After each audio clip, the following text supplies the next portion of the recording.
Welcome back to Street Beat. I'm your host, Lisa Germani. Our next guests are from a foundation that has been in Detroit since 1982.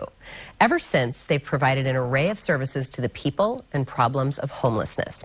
Please welcome Frankie Piccirilli, Chief Development Officer of COTS, the Coalition on Temporary Shelter. Thanks for stopping by. Thank you. Great to have you here. Great. What is the COTS program and when did it start?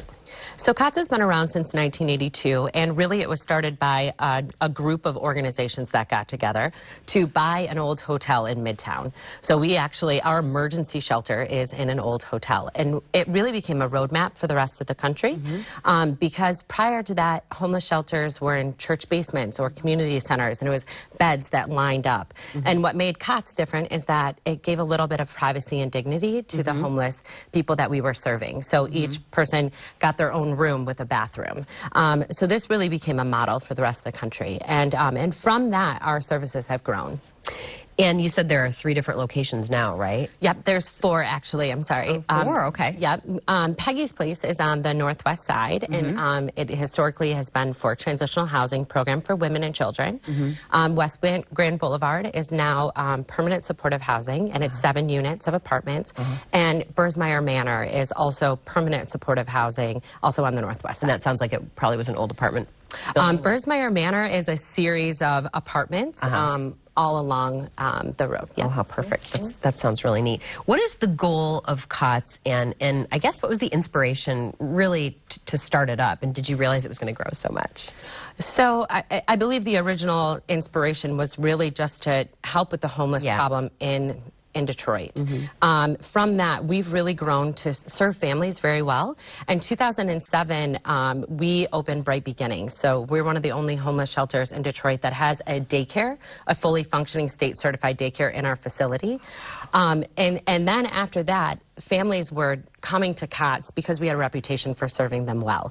So we have a daycare at the emergency shelter for 0 to 2.5-year-olds, and then also another daycare located at Peggy's Place for 2.5 to 5-year-olds. And this really gave moms the opportunity, or dads, to go out and do whatever they needed to do to work their way towards self-sufficiency, whether that was job training or resume building or interviewing or working.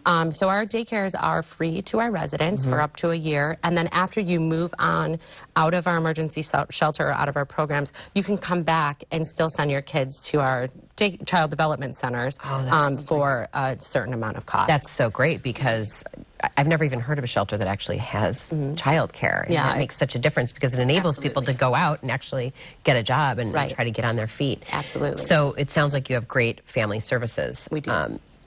Tell me about the family dinner hour concept. I think this sounds great. So this has been really wonderful. So the Community Foundation of Southeastern Michigan has a 2-year initiative right now called Healthy Food Connect.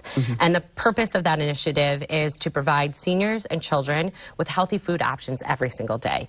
So we applied immediately. We met with the foundation. We were really excited about this concept. And we call our concept Mealtime Family Time.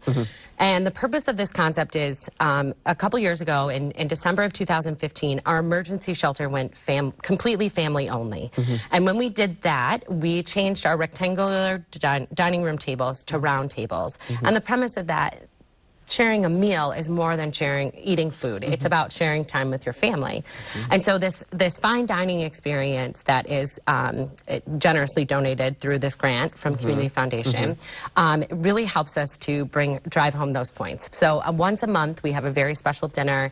We put white tablecloths down. We hire a chef. They come in and we serve family style instead of buffet. And our big rule is no cell phones. And these are really simple things that applies to any family. Should be a rule in any, I was going to say, any family, homeless shelter or not.